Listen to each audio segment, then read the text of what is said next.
Hello and welcome to my channel. I'm Fornex, and today I conclude my Call of Cthulhu ASMR reading. March 1st.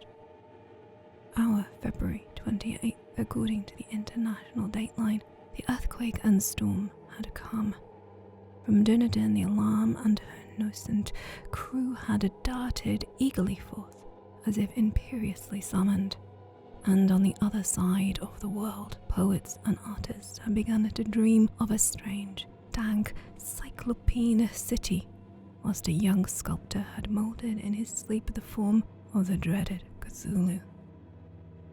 March 23rd, the crew of the Emma landed on an unknown island and left 6 men dead. And on that date, the dreams of sensitive men assumed a heightened vividness and darkened with dread of a giant monster's malign pursuit, whilst an architect had gone mad and a sculptor had lapsed suddenly into delirium. And what of the storm of April 2nd, the date on which all the dreams of the dank city ceased, and Wilcock emerged unharmed from the bondage of strange fever? And what of all this, and of all those hints of old Castro about the sunken, the star-born old ones, and their coming reign, with their faithful cult and their mastery of dreams? Was I tottering on the brink of cosmic horrors beyond man's power to bear? If so, it must be horrors of the mind alone. For in some way the 2nd of April had put a stop to whatever monstrous menace had begun its siege of mankind's soul. That evening, after a day of hurried cabling and arrangements, I bade my host adieu and took a train for San Francisco. In less than a month I was in Dunedin, where, however, I found that little was known of the strange cult members who had lingered in the old sea taverns.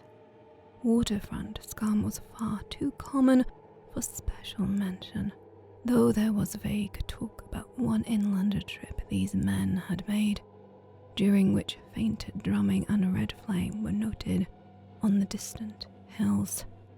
In Auckland, I learned that Jennison had returned with yellow hair turned white, after a perfunctory and inconclusive questioning, and had thereafter sold his cottage in West Street and sailed with his wife to his old home in Oslo. Of his stirring experience, he would tell his friends no more than he had told the Admiralty official, and all they could do was give me his Oslo address. After that, I went to Sydney and talked profitlessly with seamen and members of the Vice Admiralty Court. I saw the Alert, now sold and in commercial use at Circular Quay in Sydney Cove, but gained nothing from its non-committal bulk. The crouching image with its cuttlefish head, dragon body, scaly wings and hieroglyphic pedestal were preserved in the museum at Hyde Park, and I studied it long and well, finding it a thing of balefully exquisite workmanship, and with the same utter, mysterious, terrible antiquity and unearthly strangeness of material which I had noted in Legras's smaller specimen. Geologists, the curator told me, had found it a monstrous puzzle, for they vowed that the world held no rock like this. Then I thought with a shudder of what old Castro had told Legras about the primal great ones. They had come from the stars and had brought their images with them. Shaken by such a mental revulsion as I have never before known, I now resolved to meet Jennison in Oslo. Sailing from London, I re-embarked at once for the Norwegian capital, and one autumn day landed in the trim wharves in the shadow of the Eidberg. Jennison's address I discovered laid in the old town of King Herod Harada, which kept alive the name of Oslo during all the centuries that the greater city masqueraded as Christiana. I made the brief trip by taxicab and knocked with a palpitant heart at the door of a neat and ancient building with a plastered front. A sad-faced woman in black answered my summons, and I was stung with disappointment when she told me in halting English that Gustav Jennison was no more. He had not survived his return, said his wife, for the doings at sea in 1925 had broken him. He had told her no more than he had told the public, but had left a long manuscript of technical matters, as he had said, written in English, evidently in order to safeguard her from the peril of casual perusal. During a walk through a narrow lane near the Gothenburg dock, a bundle of papers had fallen from an attic window, had knocked him down. 2 Lascar sailors at once helped him to his feet, but before the ambulance could reach him, he was dead. Physicians found no adequate cause for the end and laid it to heart trouble and a weakened constitution. I now felt gnawing at my vitals, that dark terror which will never leave me till I, too, am at rest, accidentally or otherwise. Persuading the widow that my connection with her husband's technical matters was sufficient to entitle me to his manuscript, I bore the document away and began to read it on the London boat. It was a simple, rambling thing, a naive sailor's effort at a post-facto diary, and strove to recall day by day that last awful voyage.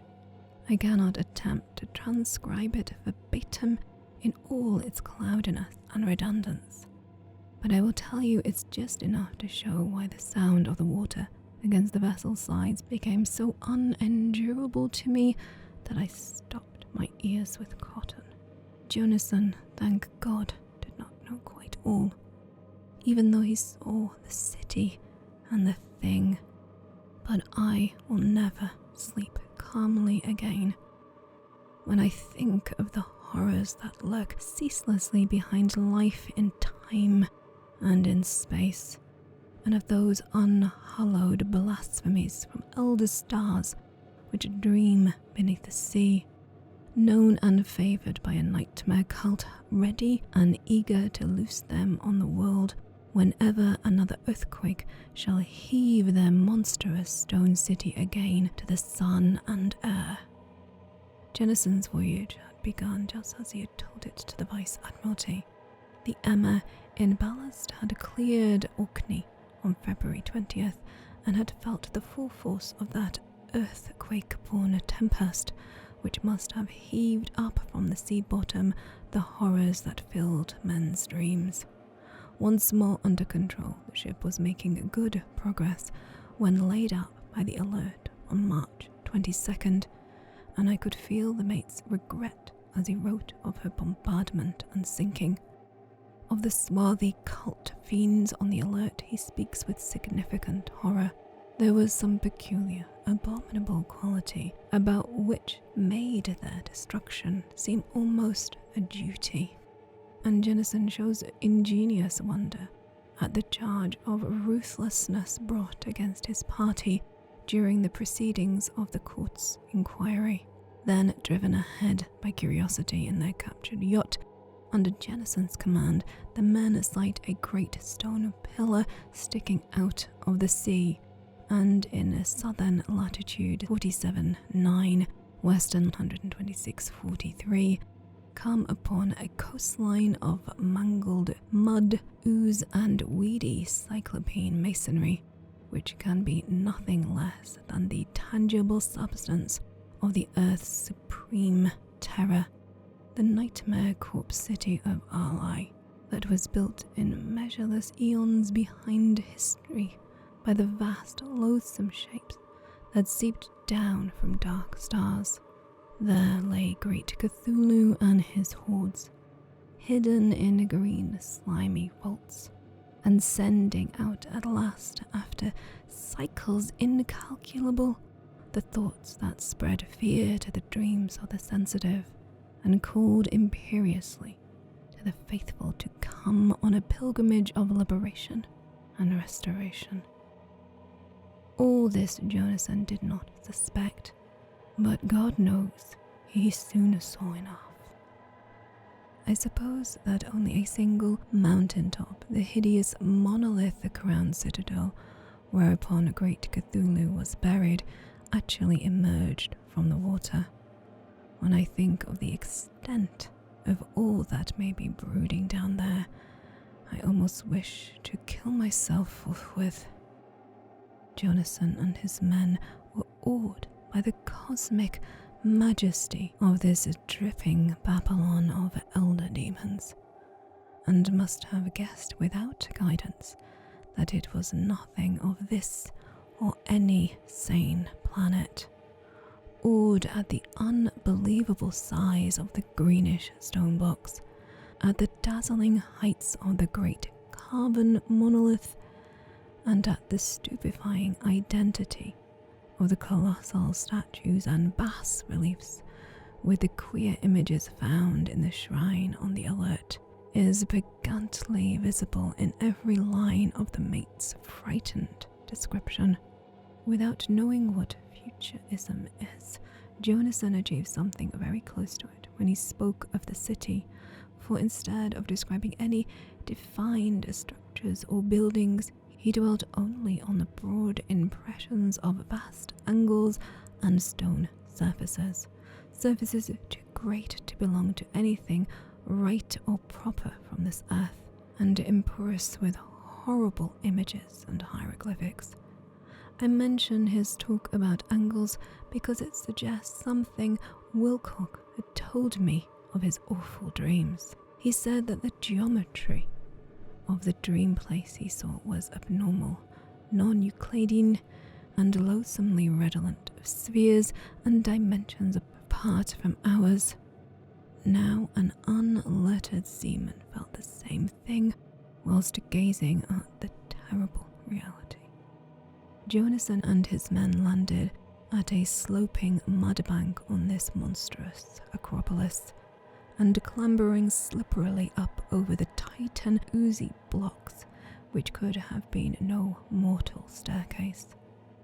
The very sun of heaven seemed distorted when viewed through the polarizing miasma swelling out from this sea-soaked perversion, and twisted menace and suspense lurked leeringly in those crazily elusive angles of carved stone, where on second glance showed concavity after the first showed convexity. Something very like fright had come over all the explorers before anything more defined than rock and ooze and weed was seen. Each would have fled if he had not feared the scorn of the others, and it was only half-heartedly they searched, vainly as it proved, for some portable souvenir to bear away. It was Rodriguez, the Portuguese, who climbed up the foot of the monolith and shouted of what he had found. The rest followed him and looked curiously at the immense carved door with the now familiar squid dragon bas relief. It was, Jonathan said, like a great barn door, and they all felt that it was a door because of the ornate lintel, threshold and jambs around it, though they could not decide whether it lay flat like a trap door or slantwise like an outside cellar door. As Wilcock would have said, the geometry of the place was all wrong. One could not be sure that the sea and the horizon were horizontal, hence the relative position of everything else seemed phantasmally variable. Bryden pushed at the stone in several places without result. Then Donovan felt over it delicately around the edge, pressing each point separately as he went. He climbed along the grotesque stone moulding, that is, one could call it climbing if the thing was not after all horizontal, and the man wondered how any door in the universe could be so vast. Then, very softly and slowly, the arc great panel began to give inwards at the top, and they saw that it was balanced. Donovan slid or somehow propelled himself down or along the job and rejoined his fellows, and everyone watched the queer recession of the monstrously carved portal. In this fantasy of prismatic distortion, it moved anomalously in diagonal way, so that all the rules of matter and perspective seemed upset. The aperture was black, with a darkness almost material. That tenebrousness was indeed a positive quality, for it obscured such parts of the inner wall as ought to have been revealed, and actually burst forth like smoke from its eons-long imprisonment, visibly darkening the sun as it skulked away into the sunken and gibbous sky on flapping membranous wings. The odour arising from the newly opened depths was intolerable, and at length the quick-eared Hawkins thought he heard a nasty, slopping sound down there.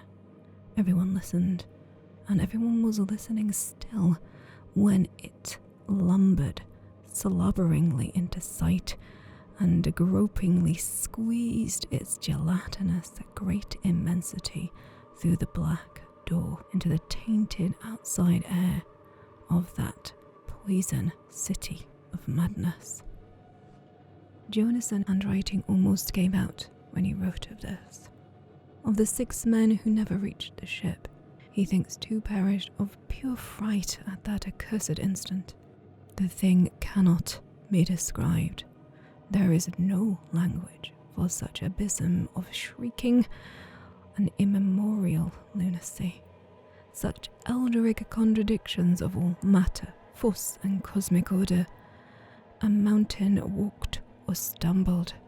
God, what wonder that across the world a great architect went mad, and poor Wilcock raved with fear in that telepathic instant. The thing of the idols, the green, the sticky spawn of the stars had awakened to claim his own. The stars were right again, and what an age-old cult had failed to do by design, a band of innocent sailors had done by accident. After vigintillions of years, great Cthulhu was loose again, raving for delight. 3 men were swept up by the flabby claw before anybody turned. God rest them, if there is any rest in the universe. They were Donovan, Guerre, and Angstrom. Parker slipped as the other 3 were plunging frenziedly over the endless vistas of green crushed rock to the boat. Jonason swears he was swallowed up by an angle of masonry which should have been there, an angle which was acute but behaved as if it were obtuse. So only Bryden and Jonason reached the boat and pulled desperately for the alert as the mountainous monstrosity flopped down the slimy stones and hesitated, floundering at the edge of the water. Steam had not suffered to go down entirely, despite the departure of all hands for the shore, and it was the work of only a few moments of feverish rushing up and down between wheel and engine to get the alert underway. Slowly, amidst the distorted horrors of that indescribable scene, she began to churn the lethal waters, whilst on the masonry of that charnel shore that was not of earth, the titan thing from the stars slavered and gibbered like Polypheme cursing the fleeing ship of Odysseus. Then, bolder than the storied Cyclops, great Cthulhu slid greasily into the water and began to pursue with vast, wave-rising strokes of cosmic potency. Aiden looked back and went mad, laughing shrilly as he kept on laughing, at intervals until death found him one night in the cabin, whilst Jonathan was wandering deliriously. But Jonathan had not given out yet. Knowing that the thing could surely overtake the alert until steam was fully up, he resolved on a desperate chance, and setting the engines for full, he ran lightning-like on deck and reversed the wheel. There was a mighty eddying and foaming in the nascent brine, and as the steam mounted higher and higher, the brave Norwegian drove his vessel head-on against the pursuing jelly, which rose above the unclean froth like the stern of a demon galleon. The awful squid head, with its writhing feelers, came nearly up to the bowsprit of the sturdy yacht, but Jonathan drove on relentlessly. There was a bursting of an exploding bladder, a slushy nastiness as of a cloven sunfish, and stench as of 1,000 open graves, and a sound that the chronicler could not put on paper. For an instant the ship was befouled by an acrid and blinding green cloud, and then there was only a venomous seething astern, where, God in heaven, the scattered plasticity of that nameless skyspawn was nebulously recombining into its hateful original form, whilst its distance widened every second as the alert gained impetus from its mounting steam. That was all. After that, Jonathan only brooded over the idol in the cabin and attended to a few matters of food for himself and the laughing Manic by his side. He did not try to navigate after the first bold flight, for the reaction had taken something out of his soul. Then came the storm of April 2nd, and a gathering of clouds about his consciousness. There is a sense of a spectral whirling through liquid gulfs of infinity, a dazzling ride through reeling universes on a comet's tail, and the hysterical plunging from the pit to the moon, and from the moon back into the pit, all livened by the cacophonous chorus, distorted elder gods, and the green, bat-winged mocking imps of Tartarus.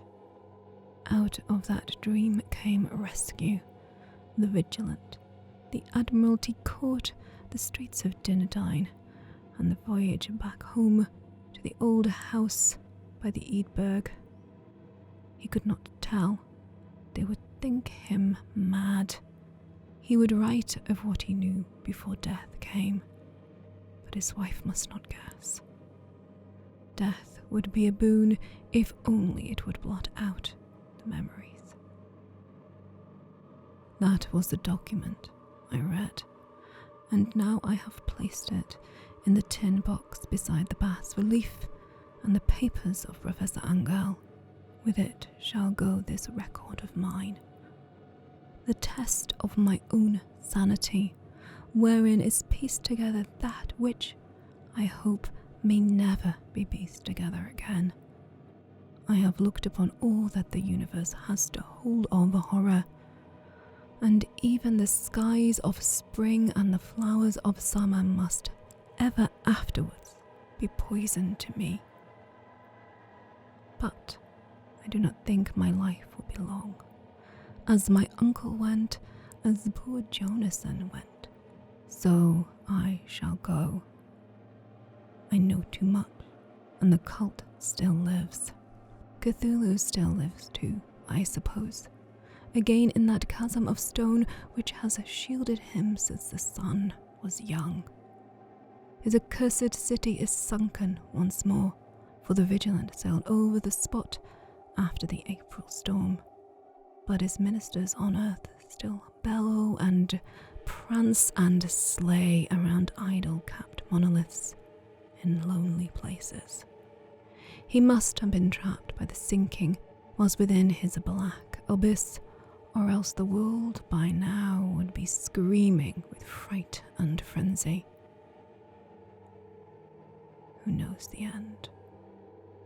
What has risen may sink, and what has sunk may rise. Loathsomeness waits and dreams in the deep, and decay spreads over the tottering cities of man.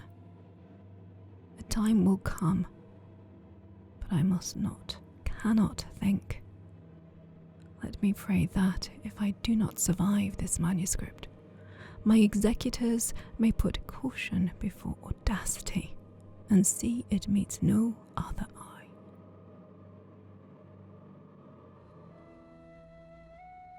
Thank you so much for listening to my narration of the Call of Cthulhu. Please like, share, subscribe, and do show some love to Molani, Christopher Martin, Ada, Hain, Cub, Jolly, Joestar, Kyle, Nelson, Kildare, Dark Griever, and all my wonderful, fantabulous patrons, without whom I would be unable to dedicate the time and resources I do to my content creation. I can never thank them all enough. Now I hope you will join me again soon for more incidental ASMR, but until then, as always, thanks for watching.